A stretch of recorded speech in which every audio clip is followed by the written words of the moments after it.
اس کے نور کی مثال ایسی ہے کہ جیسے تاک، اس میں رکھا ہوا ایک چراغ. چراغ کس میں ہے؟ ایک فانوس میں. اور فانوس کیسا ہے؟ فانوس کا حال ایسے ہے جیسے موتی کی طرح چمکتا ہوا تارا. اور وہ چراغ، وہ تو زیتون کے ایک ایسے مبارک درخت کے تیل سے روشن کیا جاتا ہے جو نہ شرقی ہے نہ غربی ہے، جس کا تیل خود ہی خود بھڑکتا چلا جاتا ہے. اس کو آگ اگر نہ بھی لگے تو روشنی پر روشنی بڑھنے کے سارے اسباب جمع ہو گئے.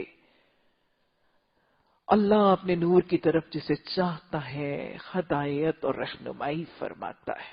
بڑی خوبصورت سی مثال دی گئی ہے.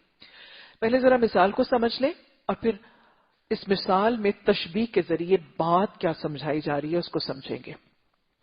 اللہ سبحانہ و تعالی مثال دے رہے ہیں، ایک سینیوریو، ایک سچویشن جو ہے اس کو پورٹری کیا جا رہا ہے، ایک نظارہ دکھایا جا رہا ہے کہ دیکھو اللہ کے نور کی مثال کیسی ہے کہ جیسے ایک تاک. تاک کیا ہوتا ہے؟ کبھی آپ لاہور فورٹ کو دیکھنے گئے؟ دیواروں کے اندر وہ تاکچے بنے ہوتے ہیں جس کے اندر چراغ رکھے جاتے ہیں. کیا مقصد ہوتا ہے؟ ظاہر پرانے زمانے میں یہ کمکمے اور یہ بلب اور یہ لائٹنگ سسٹم اور یہ انرجی سیورز اور یہ روف لائٹس اور یہ فالس سیلنگز تو نہیں تھی نا. روشنی کرنے کے لیے کمروں میں دیواروں میں تاک بنائے جاتے تھے اور ان تاکوں کے اندر کچھ چھوٹے شیلفز وغیرہ ہوتے تھے جس میں چراغ، جس میں دیے، یہ سب کچھ رکھ دیا جاتا تھا تاکہ وہاں پہ ہوا بھی نہ لگے اور ذرا اوٹ ہو اور وہاں سے روشنی جو ہے وہ آتی رہے. تو اللہ سبحانہ تعالیٰ نے فرمایا کہ اللہ کے نور کی مثال بالکل ایسے ہے جیسے ایک تاک ہے. اور تاک میں کیا ہے؟ جس لیے یہ تاک بنا ہے اس لیے اس تاک میں ایک چراغ ہے. اور چراغ کھلا نہیں پڑا ہوا، اس کے اوپر کیا ہے؟ اس کے اوپر ایک فانوس ہے. آپ کو معلوم ہے کہ جب چراغ کے اوپر فانوس ہوتا ہے تو فانوس دو کام کرتا ہے. کبھی آپ نے کینڈل جلائی، اگر کینڈل کو آپ یوں رکھتے ہیں نا تو وہ بہت زیادہ ہلتی ہے. آپ اس کو کرنے کے لیے ہاتھ آگے رکھتے ہیں، ہے نا، تاکہ اس کو ہوا نہ لگے اور وہ پھڑ پھڑائے نہ اور وہ بجھ نہ جائے. تو لہٰذا فانوس ایک کام تو یہ کرتا ہے کہ اس کے شعلے کو پھڑ پھڑانے، بھڑکنے، کم ہونے، بجھ جانے سے روکتا ہے، ہوا کی لو لگنے سے روکتا ہے. اور دوسرا، فانوس اس کی روشنی کو اور بڑھانے اور چمکانے کا ذریعہ بنتا ہے. تو ایک تاک ہے، تاک کے اندر ایک چراغ رکھا ہوا ہے اور چراغ کے اندر ایک فانوس ہے. فانوس اس کے شعلے کو اور بھڑکائے گا، اس کو چلنے میں مدد بھی دے گا، تقویت بھی دے گا اور شور ہوگا کہ یہ شعلہ چلتا رہے. اور دوسرے کہا جا رہا ہے کہ وہ فانوس بذات خود ہی اتنا اچھا ہے، جیسے کرسٹل ہوتا ہے اس کے اندر کٹ گلاس ہوتا ہے، بس اوقات وہ فانوس ہی ایسے کٹس اور ایسے زبردست گلاس کا ہوگا کہ وہ اس کی آگ اور اس کی روشنی اور اس کی ضیاء کو اور بڑھانے کا ذریعہ بنتا ہے. تو اس چراغ کے اوپر ایک فانوس ہے اور وہ فانوس صرف اس کے شعلے کی حفاظت نہیں کرتا، اس کو بجنے سے روکتا نہیں ہے، بلکہ مزید اس شعلے کی روشنی کو نکھارتا ہے، سنوارتا ہے اور اس کو انلائٹن اور اس کو بڑھا دیتا ہے. اچھا، ساری روشنی کو بڑھانے کے اسباب اور وسیلے. اور پتہ ہے کیا، یہ چراغ جل کس تیل کے ساتھ رہا ہے؟ اللہ فرما رہے ہیں کہ یہ چراغ زیتون کے تیل کے ساتھ جلتا ہے. ابھی میں آگے جا کے بات کرتی ہوں اور بتاتی ہوں آپ کو کہ زیتون کا تیل جلائے جانے کے لیے ایک بہترین تیل ہے. اور زیتون کے تیل کی آگ اور شعلہ بڑا خوبصورت اور عمدہ ہوتا ہے، بہت روشنی دیتا ہے. اور پھر زیتون، وہ بھی کیسے درخت کا تیل جس کو مشرق اور مغرب دونوں طرف سے سورج کی کرنیں پڑتی تھی. وہ زیتون کا درخت جس کو مشرق مغرب ہر طرف سے سورج کی کرنیں پڑتی تھی، اس کا پھل بہترین تیل پیدا کرتا ہے. تیل بھی زیتون کا ہے، زیتون ہے بھی بہترین تیل پیدا کرنے والے درخت سے. گویا یہ کیسا ہے چراغ کہ اس کے سارے اسباب ایسے ہیں کہ خود سے خود روشنی میں اضافہ ہوتا چلا جا رہا ہے. اللہ سبحانہ تعالیٰ نے نور السماوات والارض کو سمجھانے کے لیے یہ مثال دی. مفسرین قرآن اس مثال کو سمجھانے کی 3 تفاسیر کرتے ہیں اور ان تینوں تفاسیر اور معانی کا محور اور مرکز نور ہی میں ہی کی ضمیر کے ساتھ جڑا ہے. پڑھیں، مثل نور ہی، مثال اس کے نور کی. مفسرین کہیں کہتے ہیں کہ ہی کی ضمیر اللہ کی طرف جاتی ہے تو اس کا مطلب پورا فرق ہو جائے گا. کہیں یہ تصور آتا ہے تفاسیر میں کہ ہی کی ضمیر رسول اللہ صلی اللہ علیہ وسلم کی طرف ہے، اور کہیں ہی کی ضمیر مومن کی طرف کی جاتی ہے. اگر ہم یہ کہیں مثل نور ہی میں ہی کی ضمیر اللہ سبحانہ تعالی کی طرف ہے تو پھر اس پوری تمثیل سے کیا مراد ہوگا؟ اس کا مطلب ہوگا کہ اللہ کے نور کی مثال کیسی ہے؟ جیسے ایک تاک. یہاں پر تاک سے مراد کیا ہوگا؟ کائنات. تاک سے مراد اگر ہی کی ضمیر اللہ سبحانہ تعالیٰ کی طرف پوائنٹ کرے تو تاک سے مراد کائنات ہوگا. چراغ سے مراد اللہ سبحانہ تعالیٰ کی اپنی ذات اقدس ہوگی. فانوس سے مراد کیا ہوگا؟ فانوس سے مراد وہ غیب کا پردہ. فانوس سے مراد وہ غیب کا پردہ ہے جو اللہ کی ذات کو ڈھانپے ہوئے ہے. آپ کو پتہ ہے ہم اللہ سبحانہ تعالیٰ کو دیکھ سکتے ہیں؟ نہیں نا، کیونکہ ایک غیب کا پردہ ہے جس کے پس پردہ اللہ سبحانہ تعالیٰ کی ذات ہے.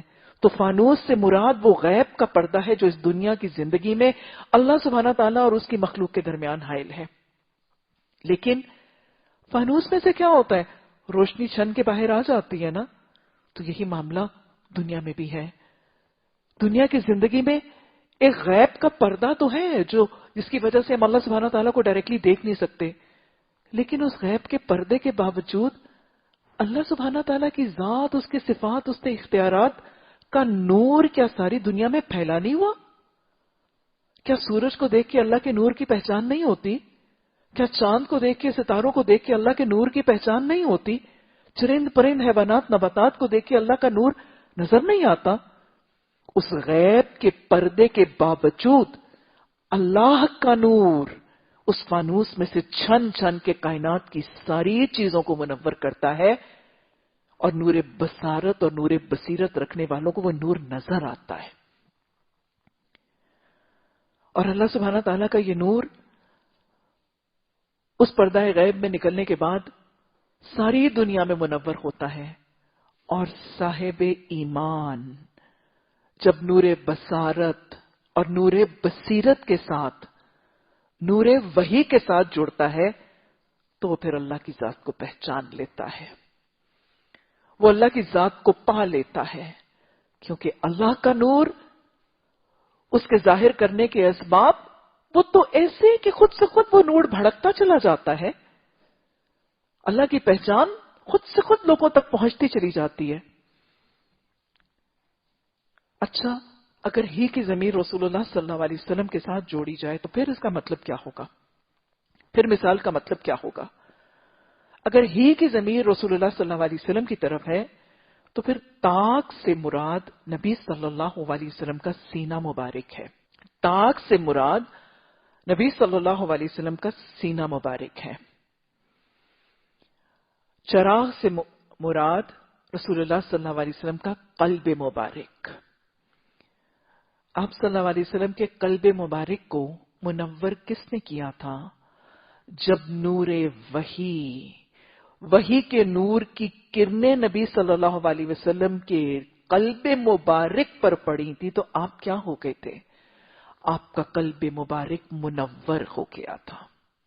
جب آپ کا دل نور ایمان سے، نور ہدایت سے قلب مبارک رسول اللہ صلی اللہ علیہ وسلم کا منور ہوا تھا تو پھر آپ کی پوری شخصیت کیا بن گئی تھی؟ سراجم منیرا. آپ کے اخلاق، معاملات، عبادات، آپ کا جسم کا ہے کہ کز نور وحی، نور ہدایت کے ساتھ منور ہو گیا. اور آپ کیا بن گئے؟ آپ اللہ کے نور کی ایک علامت سراجم منیرا بن گئے. پھر آپ نے کیا کیا؟ جب آپ کی ذات، آپ کا دل، آپ کی پوری شخصیت اللہ کی تعلیمات اور نور الہی سے منور ہو گئی تو وہ جو کہا گیا نا، اتر کے ہرا سے سوئے قوم آیا اور ایک نسخہ کیمیا ساتھ لایا. آپ کیا لائے تھے؟ سراجم منیرا محمد صلی اللہ علیہ وسلم. اپنے ساتھ یہ نور وحی، نور ایمان، نور ہدایت کی تعلیمات ہی تو لائے تھے. آپ کی ذات مبارک سے، قرآن کی تعلیمات سے، یتلو علیہم آیاتک ویعلمہم الکتاب والحکمہ ویزکیہم. یہ نور کہاں منتقل ہوا؟ آپ کی ذات مبارک سے یہ نور، یہ کرنیں پڑتی گئیں. صحابہ اکرام پر پڑی، وہ بھی منور ہو گئے، اور وہ کیا بن گئے؟ روشنی کے مینار بن گئے۔ یہی کرنیں امہات المومنین پر پڑی، بنات الرسول صلی اللہ علیہ وسلم پر پڑی، صحابیات پر پڑی۔ یہ نور کی کرنیں جب سراج منیرہ سے اس دور کی خواتین اسلام پر پڑی تو وہ کیا بن گئی؟ وہ روشنی کی قندیلیں بن گئی۔ اور یوں کیا ہوا؟ نور علی نور، ایک نور کا سلسلہ بن گیا، اور یہ نور اسلام دنیا کے کونے کونے تک یہ قندیلیں، یہ مینار، یہ سراج منیرہ پہچاننے کا ذریعہ اور ترسیل کا ذریعہ بن گئے۔ سمجھ آئی مثال؟ اچھا، اگر ہی کی ضمیر مومن کی طرف جائے تو پھر اس سے مراد کیا ہے؟ پھر اس تشبیہ کو ہم کیسے سمجھیں گے؟ اگر ہی کے ضمیر مسلمان مومن کی طرف ہے تو پھر طاق سے مراد مومن کا سینہ، چراغ سے مراد مومن کا دل۔ اس پر کیا پڑتا ہے؟ کون سا نور؟ قرآن کی تعلیمات کا نور، حدیث، سیرت، سراج منیرہ محمد صلی اللہ علیہ وسلم کی حدیث، آپ کی سنتوں کی تعلیمات کا نور جب مومن کے دل کا چراغ، اس کا تیل بن جاتا ہے۔ مومن کا دل چراغ ہے، مومن کا سینہ طاق ہے۔ اس طاق میں رکھے ہوئے اس چراغ کے اندر جب نور وحی قرآن کی تعلیمات، سراج منیرہ محمد صلی اللہ علیہ وسلم کی حدیث اور پر نور سنتوں کی تعلیمات اس مومن دل کے چراغ کا تیل بنتی ہیں، تو یہ وہ تیل ہے جو خود سے خود بھڑکتا ہے، خود سے خود روشن ہوتا ہے۔ اس مومن کا سینہ ایمان کے نور سے منور ہوتا ہے، اس کو نور ہدایت ملتا ہے۔ وہ مومن خود پیچھے شجرۃ طیبۃ بنا تھا، اب وہ کامل چراغ بنتا ہے۔ اس کے اخلاق منور ہو جاتے ہیں، وہ ماحول کو صرف معطر نہیں کرتا، وہ اپنے ماحول کو منور بھی کرتا ہے۔ چلتے پھرتے، آگے پیچھے، دائیں بائیں، وہ جو رشک کے قابل تھا، وہ جو خیرکم من تعلم القرآن وعلمہ تھا، وہ اپنے ماحول میں قرآن و حدیث کی تعلیمات کے ذریعے خاموش دعوت بھی دیتا ہے، اپنے اخلاق، اپنے معاملات، اپنے لباس، اپنے اٹھنے بیٹھنے، اپنے طریقوں کے ساتھ اس نور کو پہنچاتا ہے، اپنی زبان سے پہنچاتا ہے، اپنی تحریر سے پہنچاتا ہے، اور وہ اپنے ماحول کو، اپنے آنگن کو، اپنے گھر والوں کو، اپنے معاشرے کو، جتنا اس میں تیل ہوگا، جتنا اعلیٰ اس کا تیل ہوگا، اتنی دور تک اس کی روشنی کی کرنیں پھیلتی چلی جائیں گی۔ وہی ہے نا جو اقبال نے کہا تھا، لب پہ آتی ہے دعا بن کے تمنا میری، زندگی شمع کی صورت ہو خدایا میری، دور دنیا کا میرے دم سے اندھیرا ہو جائے، ہر جگہ میرے چمکنے سے اجالا ہو جائے۔ یہی ہے وہ مومن، یہی ہے وہ مومن۔ قرآن اور حدیث کی تعلیمات اس کو منور کرتی ہیں، اور وہ ایک قندیل بن کے اپنے معاشرے کو، اپنے ماحول کو، اپنے گرد و پیش کو، اپنے آنگن کو منور کر دیتا ہے۔ اور یوں بس وہ روشنی کا ایک سلسلہ بنتا ہے، ایک چراغ دوسرے چراغ کو، ایک دیا دوسرے دیے کو چلاتا ہے، اور اللہ کا نور عام ہو جاتا ہے۔ اللہ ہمیں اس کڑی کا حصہ بنا دے، اللہ ہمیں اس کڑی کا حصہ بنا دے۔ اچھا، ایک عمومی سی بات دیکھیے، جب مومن منور ہوتا ہے اور مومن کا سینہ منور ہوتا ہے تو تیل کون سا تھا؟ مومن کے لیے تیل کون سا ہے؟ مومن کے چراغ کے لیے تیل قرآن، حدیث، سنت کی تعلیم۔ اچھا، اس کے ساتھ مومن کا تعلق دیکھیے۔ مومن کا قرآن حدیث کے ساتھ تعلق سمجھنے کے لیے اس مثال میں چراغ اور تیل کی تشبیہ کو سامنے رکھیے۔ چراغ روشنی کب زیادہ کرے گا؟ چراغ سے روشنی ضیاء کب زیادہ پھیلے اور پھولے گی اور دور تک جائے گی؟ جب اس کا جلنے والا شعلہ بہت عمدہ، بہت خوبصورت، بہت بڑا